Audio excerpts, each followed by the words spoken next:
Hey guys, as you've noticed, we had few videos related to the trunk trim disassembly. One of the issues we had was the rear window washer fluid leak.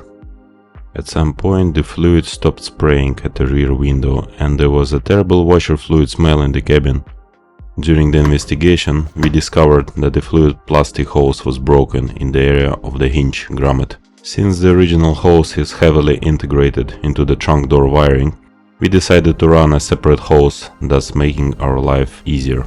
6 mm inner diameter silicone hose was selected for this job. It is very flexible and durable. Okay, let's start. First, disassemble the right side of the trunk.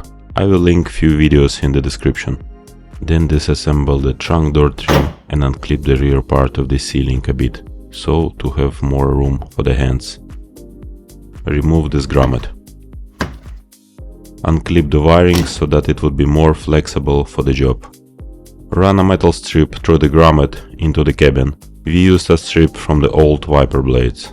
Make fast the hose to the strip using the duct tape and apply some silicone on the grommet for easier sliding.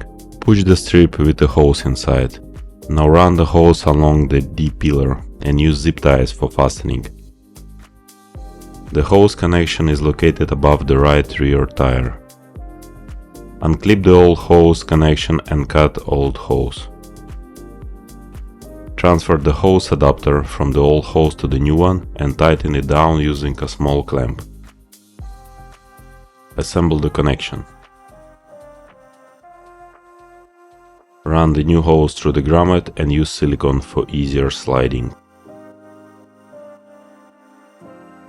Make fast the new hose using zip ties.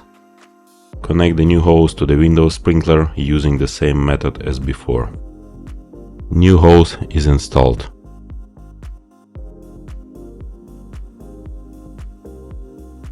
Assemble back the trunk trim. This is how the hose will fit in there. Test the system. Works like a charm. Thanks for watching.